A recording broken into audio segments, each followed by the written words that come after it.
need to have our morning conversation. Nipe hiyo standard. Wapi hiyo? Hapana. Hiyo nation. So yesterday was some tough talking by the president. Nation captures it on their headline there. Enough is enough, Ruto warns Gen Zs. The president issued his strongest warning yet, vowing to crush what he termed as tyranny of anonymous, faceless, formless, sponsored people out to plunge Kenya into anarchy.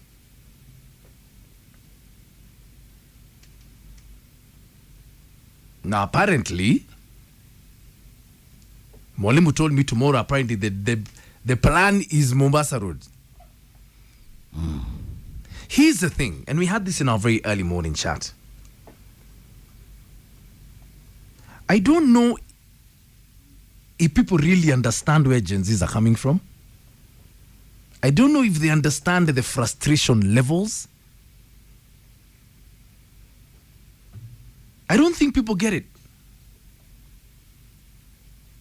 So they won't stop. And the president is saying you're not going to go on. What happens?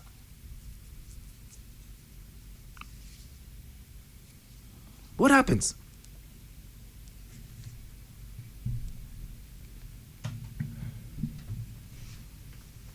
What is next? Did you hear President's remarks hapo Bomet? Aliwasikiza, akawaita, awakuji, akakuja pale X, wakatoroka. Hakutoroka, I was there. Pana hakutoroka. Amesikiza, ametoa hiyo finance bill mlisema. He has listened. Now he's talking to faceless people. Mnataka afanye aje? Yokasema enough is enough. You know the reappointment of these former CSs who were there before? It just fueled another fire. And I wish he had not done that. Because then we're on the way to cooling temperatures properly. It's not about the finance bill. I don't think people get it. It's not about the finance bill.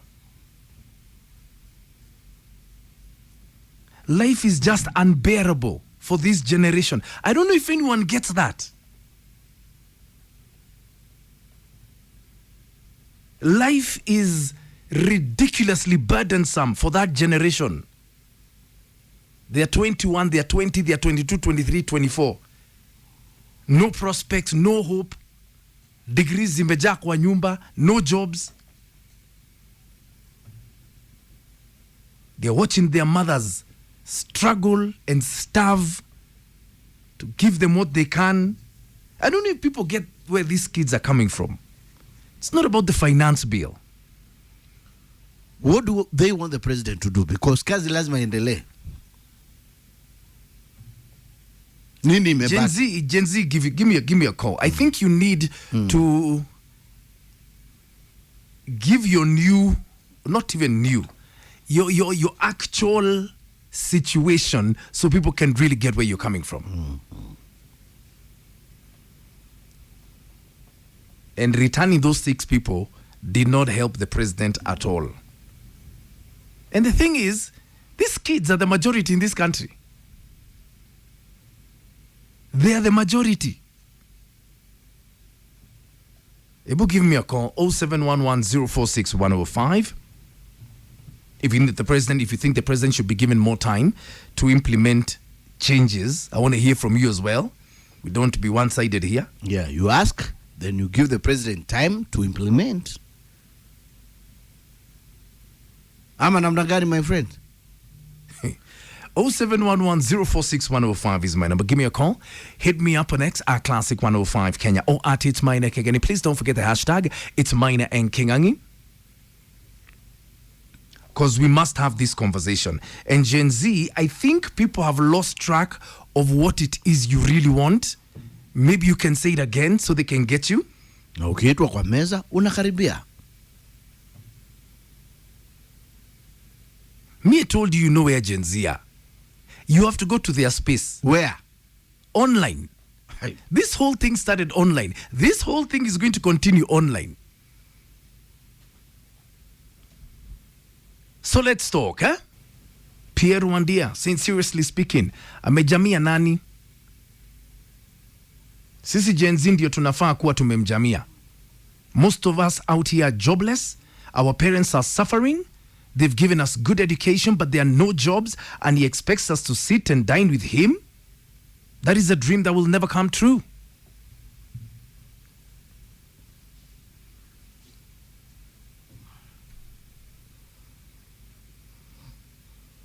Clement Boria thought, good morning.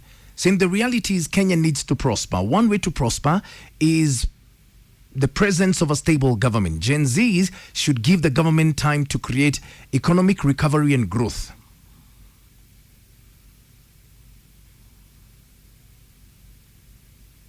Edson Aguata, good morning. Saying, Maina, our demands can only be summarized in one word: accountability. We want to see the value of our taxes. The government knows what the youth want. Let them first implement, then we can consider those dialogues they want. Anjenga saying the president does not understand Gen Z at all. They want things done right away. Use the right procedure. Bring things out into the open. Maneno ya chini ya maji hawataki. That is it. Accountability.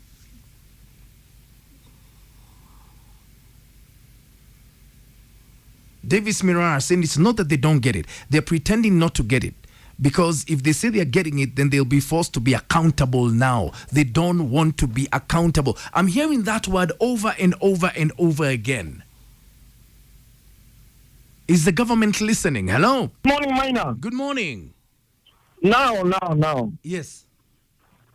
The Gen Z and those who are complaining about the six reappointed cabinet secretaries. Yeah. Ukiwauliza hata wewe nikikuuliza, mlikuwa mnataka akina nani wawekwe? Do you have an idea? Do I have an idea? Yes. Who do you prefer to be the CS? Anyone but no one who was there. Why?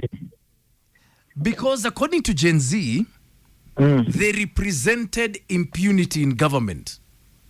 Who exactly? No, we're not going to mention names here. Now, but have you when I understand all this scenario, it is not about finance. It is not about the cabinet secretaries. Mm-hmm. Now it has turned to be hooliganism. Mm-hmm. And one thing that you should know, how a Gen Z, they are the most laziest person. Maina Ngangi can tell you, wakati walimaliza form 4, walikuwa wanaamka unaenda mjengo. Saizi ya watu hata kuwapatia kazi Maina, hata hawaandike resignation letter. Someone just step out from the office aende. I'm listening to you. So ni mtu mwenye anataka amke asubuhi apate amepikiwa na mama yake, akule ashibe ashinde kwa remote na TV. Sasa huyo mtu utamsaidiaje Maina? Watu wako na degrees, kuna hiring agent hata hawajui. Mtu simu yake anashinda tu TikTok. Hawezi hata tafuta kazi. Sasa hakuna kazi Maina. Wacha kusema hakuna kazi. Maana you know jobs are there. Where? It's only that people hawajitumi, watu wajitumi. Okay. At the moment Maina, majamaa wengi saizi wameajiriwa kwa bilioni hapa Nairobi, wametoka Burundi. Most of them wanatoka Burundi. We are importing workers. Yeah. It is time. Wajue, the president should at least clear mkiajue hii sasa chini ni ticket ya waste time. Ni mtu mwenye hataki kufanya kazi. Okay. Hata akipewa kazi anataka tu ashinde amelala the whole day. Haya. Huyo mtu utamsaidiaje Maina? Haya. Kama ni wewe utamsaidia aje? Nimekusikiza. I disagree with you, but you've got a right to an opinion. Thank you, eh? Why do you disagree with me? Why do you disagree with me? I disagree with everything you've said, by the way. Just so you know. Sure. I disagree with everything you've said. Maana wish ungekuwa tu ground. Ungekuwa una relate na watu vizuri. Kama ungekuwa unaingiana na wao, una relate na wao, sio ungeelewa. Sawa. Asante sana. Let me not say anything. You have your opinion, have your say. I want to hear from you. It's your opinion that matters. Ms. Njogi is saying, I've come to realize people don't understand that demanding for accountability from the government is actually your right. And that word pops up again, accountability. Simon Mashari is saying, Maina unaweza kutupea namba hiyo jamaa? Ametaka kuongea saa hii. Tumsalimie kidogo. Apada wewe. Guy, I totally disagree with what he says.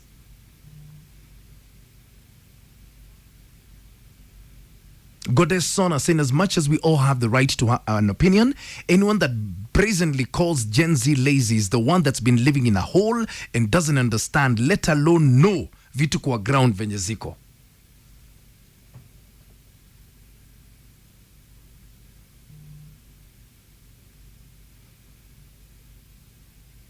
Where Raymond Nimrod, same for the guy who just called, he needs to understand the government of the day needs to provide opportunities. Kulikuwa na kazi mtaani under Uhuru Kenyatta. We know what happened.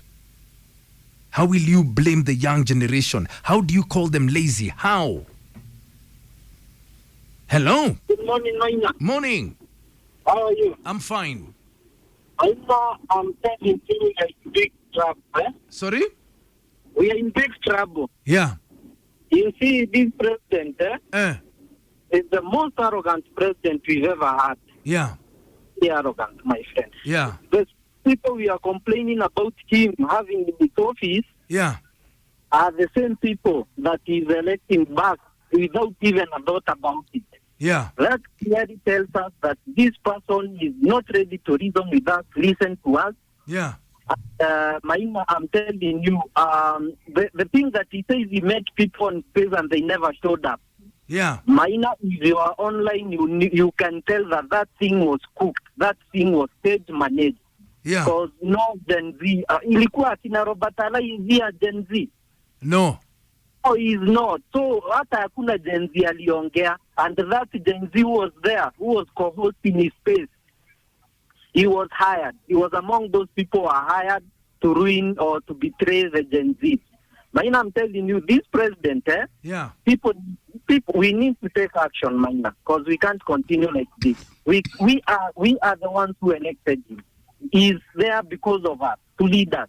And we are dissatisfied with how he's operating the government. He's running it like his house, like his bathroom.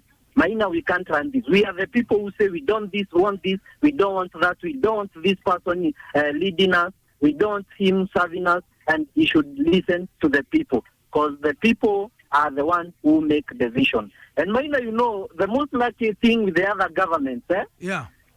the Gen Z, the likes were asleep. They never gave it force like they have this time, Yeah. And those people have enjoyed, and they have taken us for granted. But now, Maina, we've woken up, These people should learn to listen to us, because we are not going to give up. Maina, you know, living is becoming a hell. Okay, for me, I'm not a Gen Z, I'm a millennial, but I'm in 150, even 200, even 1,000% in support of what the Gen Z is doing. The price of democracy is never cheap, Maina, and we can't live on our knees. We need to rise up in honor as a country. Honor vile uko nje bwana, tuna inspire many countries, Maina. We are a very great nation, but these politicians have drained us, have dragged us to nothing. We've become borrowers here. Maina, let me tell you, the amount of money these people steal from us is enough for us even not to borrow a single cent from anyone. We don't deserve borrowing. We are not low to that position. These people have our money, they are misusing our resources, and we are asking for accountability. We are asking for them to put things in black and white for everyone to see. Even a blind man can tell that these people are looting right, left, and center. Maina, it's so tiring, Maina. Waking up every day, going to work, and seeing there is no progress you're doing. But everyone works with a hope of a better tomorrow. And instead of getting that better tomorrow, we are being dragged back. And Maina, people are borrowing. The president has been borrowing. He's been cutting us money, taxes that we don't understand where it's going. He has for the almost 2 years now, there is no single thing that he can show he has done for this country, Maina. He's continuing borrowing. It's better even Uhuru, we saw what he was doing on road, what he was doing in other areas. This government has done absolutely nothing. What we are seeing is arrogance. People buying belts worth 50,000, while hand wristwatches worth almost $1 million, while what the Wanjiko there is struggling even to put a single meal a day on the table for the kids. Okay. Then these are the people who are coming to take over the government. And this government, if it's not put into check, Maina, they won't find anything. They will die even before their time is there. So we are very in full support. The president should not say at Alika na nani wapi. He's sitting down with Akina Raila. Who is Baba? Is Baba Gen Z? Maina, we don't want people taking advantage of this cause. It's a very noble cause. The police should be out there defending and protecting peaceful protesters, because that's all Gen Z is all about. Peaceful protesting. But now the police are fighting them instead of fighting those who are going to infringe the openness of this demonstration. They should fight those who are stealing. Because Gen Z, we've seen them even arresting those who are trying to vandalize things and handing them over to police. We have seen them rescuing politicians. We have seen them working together with Indian police, taking them for medical attention or to their colleagues. Minor Gen Z are not bad people. They are just demanding for their rights in this country. Okay. And that's what we are pushing. Thank you. Thank you very much. Wow.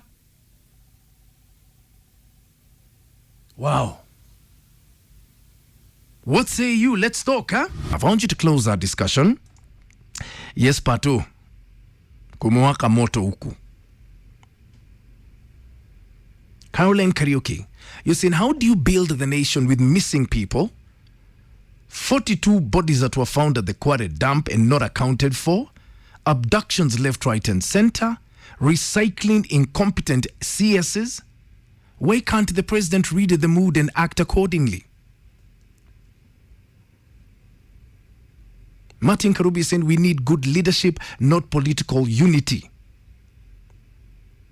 Hatununui uoga. We need accountability and we need it now.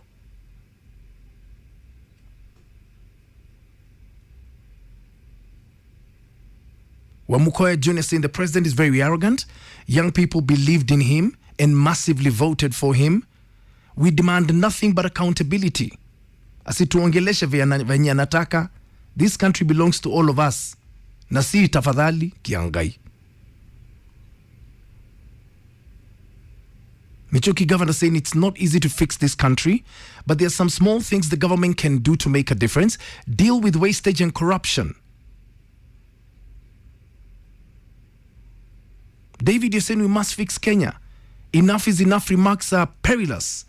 Citizens elected him to serve them, not to threaten them or wander around inciting divisions within every Kenya just because we are demanding good governance and accountability.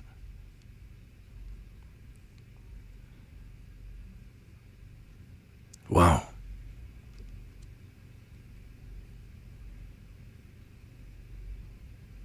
MC Tonji saying that's where the Gen Z on the streets to fight for the system alignment, for accountability of government officials, flaunting corruption money, and experiencing lifestyles that you know they can't afford, just to mention a few.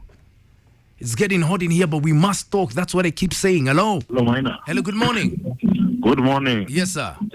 I disagree with the caller huyo amepiga simu anasema eti hakuna kazi Kenya. Yeah. Nataka nimwambie hivi, kuna watu wako na do, Gen Z wako na do kumuliko. Secondary, yeah. Liangusha finance bill. Yeah. But tunaona imekuwa implemented na ile ya mafuta by 74. Yeah. So ni finance bill gani tuliangusha? Okay. Hata askari wenye wanatupiga tukiingia streets, nataka niwaulize. They were promised last month wataongeza mshahara, wameongeza.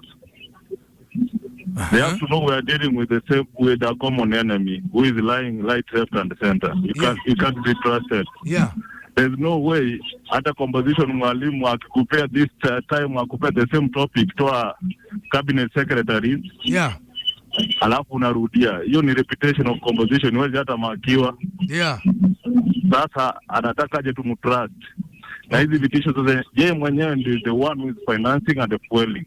Yeah. Because at the end of the day, unasema umetoa MCS tena unarudisha the same people wenye tumekataa. Yeah. Nobody's perfect there and that moyo nini yake. Yeah. Wa hiyo cabinet yenye ametoa. Hata unaona hiyo education ameleta ni deputy wa Machogu. Yeah. The same people. So how can we say like that we are having a country where we are being right, left and the center? Our president anaamka leo anasema hii, kesha anaamka anasema the different thing. Okay. So my opinion is, yeah, kesho tunatoka street. Yeah. We must fight and we are not going to get tired till the changes are made. Okay. Hatutoki street hadi 2027 ama penyu jamaa atashuka. Wow. Okay. Yeah, that's my opinion. Asante sana. Okay. Wow. Wow. Hi, Maina, how are you? Good morning. Good morning. Sasa, huyo jamaa mwenye anasema twende MJE, yeka alienda MJE as we want a better life. Yes. But now, the president is making so many promises and he cannot deliver on anything. He's confused. Yeah. Since he entered government, he has never settled down. Yeah. Just traveling from country to country. I think it's time for him to sit down and work. Yeah. He has a remainder of maybe two years. Yeah. Just pick one promise and deliver on it. Yeah. Strategic leadership, you just have 2 years. What legacy will you leave in 2 years? So because he had too many promises, he has delivered on nothing. Because why? You can only focus on one thing at a time. Yeah. Uhuru left us with the expressway. Kibaki prioritized education, free primary education, and roads. You see? Yeah. If I was the president, I would prioritize the energy sector. Yeah. Make it 24 hours. Right now we are frustrated because we have a 1950 government in the 21st century world. Wow. How can it be that we are traveling from Nairobi to Mombasa for 5 hours? An electric train, 250 kilometers per hour. In 2 hours, you're supposed to be in Mombasa. Okay. Today in Kenya, Nairobi to Mandera, you travel for 24 hours, a whole day. Electric train, 5 hours, you're there. Give us a modern world. And number 3, give us security. The police you're using to hurt us and to kill us are the same people who are supposed to give us. For you to have a 24-hour economy, you need good security. Let the police protect us, not kill us. Now we are frustrated and we want infrastructure. That is it. And accountability, because you cannot overtax me and you will not account for that money. You put the infrastructure, we'll pay tax later. Just like the expressway. Let us see it first, because now we cannot trust you. Okay. Thank you. Thank you. Wow. Let's keep talking. I guarantee you, his guys are on X, listening to you and watching what you're saying. So keep talking at Classic 105 Kenya or at It's Maina Kageni, hashtag Maina and Kingangi.